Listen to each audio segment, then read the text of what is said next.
Hi everyone, this is Laura Hammock from the Marble Jar channel, and in today's video I'll go through the step-by-step process that I use when I'm writing a research paper.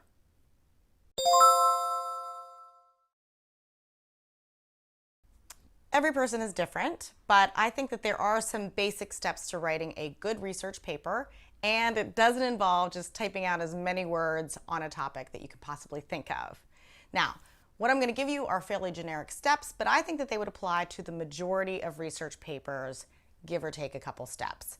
If your paper is 8 pages or longer, I would strongly urge you to plan out the steps for your paper at least 4 weeks in advance. So you can watch my video on planning out big projects or research papers on that. I'll give you an idea of how long I think most of these steps would take for a 15-page paper, and you can adjust accordingly based on your assignment and your general research and writing speed. Here we go. Number 1, understand the instructions. So read through the instructions for the assignment and make notes. It's obviously really important to understand exactly what the assignment is asking for, and as early as possible. You don't want to find out that you don't understand something when you are down to the wire. Plus, if you have questions, I guarantee you're not the only one. Oh, and if you want to get a good grade, you need to follow the assignment instructions, even if you think it's a dumb assignment. I have learned that the hard way. So take the 30 minutes that it takes to understand the assignment completely. Number 2, choose a topic. So after you figured out what the assignment is asking for, you'll need to pick a topic. You can pick one out of the air, but I would suggest choosing a couple of topics that seem interesting to you and then doing some superficial research just to make sure that there is enough interesting information out there to do a paper on. If you don't do this, you may have to change your topic later in the process after you've wasted considerable mental energy. So this step can take 1 to 2 hours depending on how much research you do on your possible topics. Number 3, build a basic outline. So now that you have a topic, you are going to build a basic outline for your paper based on the instructions given. So I'm going to do a video on some of the outline tools that I use, but there is really no need to be fancy. Just make a list of the sections and some bullets underneath to give them more detail. So at this point, you haven't researched fully yet, so the outline is not going to be very detailed until you do. For example, I did a paper recently that asked me to explore a concept and gave several areas that needed to be addressed in the paper: a definition, 2 related theoretical perspectives, how the concept has changed over time, current practice or policy issues, and how these issues might differ for 2 countries. So based on these instructions, I put together the following initial outline. If your teacher or your professor provides exemplars or examples of exemplary papers from previous classes, I always use these to help me build a good outline. So I try to ignore the content since I don't want to be overly influenced by somebody else's work, but I will not hesitate to completely rip off a good structural design for a paper, as long as it flows with the way that I think. This should take you no more than an hour. Number 4, make a list of relevant research studies. So now you're going to use all of your resources, online and otherwise, to make a list of studies and articles to read for your paper.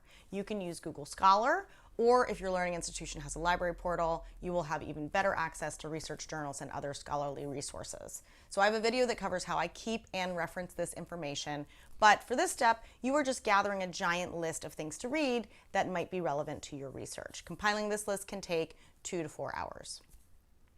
Number 5, read, research, and make notes. So this is the step where you actually read through the studies and the articles and the papers on your list. Plan for this to take a little while. You need to read and take notes as you read. So I keep all of my quotes from the literature in a giant spreadsheet. Again, you can see my video on this. I highlight and copy into my spreadsheet any quotes that I might need to reference, important pieces of data, good arguments, examples, and findings from studies. I cut and I paste all of those quotes into a spreadsheet that is referenced back to the original article. As a rule, I don't usually need to read the entire journal article if I'm mostly interested in the results of the study. I simply quote the findings, which can usually be found in the abstract. If I'm citing liberally from a book, I try to get that book in Kindle format so that I can export those highlights into my spreadsheet. You can see my video on that as well.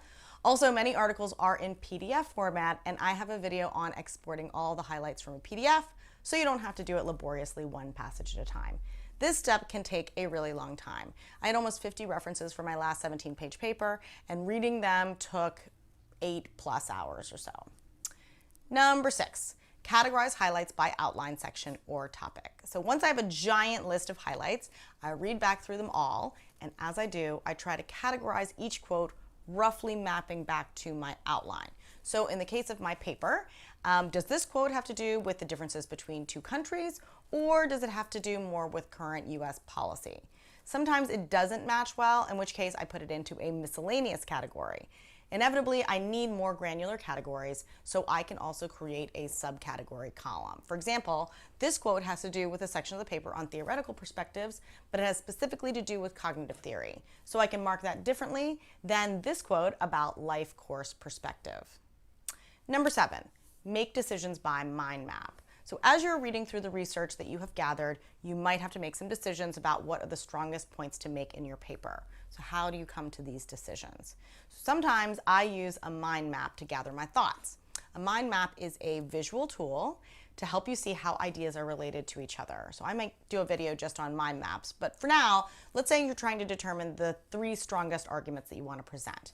You write your main topic in the center, and then you write down all of the ideas that have emerged from your research. Now you're going to move those ideas into clumps that are related, and you will start to see some patterns emerge showing which arguments have the most backup in literature. It's not required, but if you are at all visual, mind maps will help you to see relationships and make decisions. Number 8, fill an outline with your research. So sort your reference spreadsheet based on paper section, and now beef up your outline with the information from your research. If you have 3 arguments to make, add those statistics, data, findings, and quotes that support those arguments. This step is not required, but it helps to make the writing process much faster. Number 9, write your draft. So now you're going to work off of your detailed outline, or off of your basic outline and reference spreadsheet if you had skipped the last step, and start writing your draft. So I usually estimate about 1 hour per double-spaced page. You can go twice as fast if you have a detailed outline. At the drafting stage, instead of filling in full APA formatted references and citations, I use the reference numbers from my spreadsheet. Otherwise, I break the flow of writing, since for me, writing and fixing style issues are 2 really different cognitive processes. So my rule of thumb is to write in shifts, no longer than 6 hours at a stretch. After 6 hours, I'm just not as good a writer, but you may have really different parameters. Number 10, edit paper, fix APA, and fill in your references. So it's best to put a little time between this step and the last one just to clear your brain. So I aim for at least 24 hours, but 48 is even better. So this is when you reread, you edit grammar, you look at sentence structure, etc. I like to print out and edit with a red pen. This is also the time to fix your APA or writing style problems and format all of your citations. I format all of my citations on my spreadsheet, and then I sort them alphabetically before pasting them into my paper. I find that this saves me the hassle of alphabetizing as I go. So I just have to remember to italicize the relevant bits once I've pasted them back into the paper. I give myself at least 4 hours for this step. I'm still learning on APA format, so I need the extra time.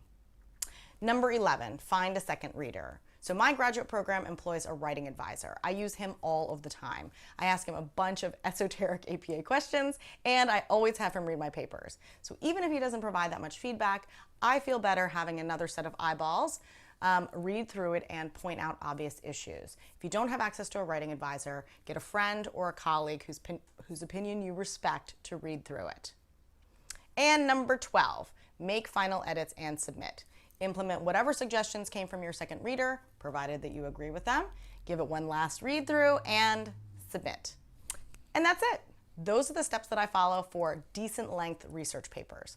Let me know what you think. Comments are always appreciated, and thanks for watching.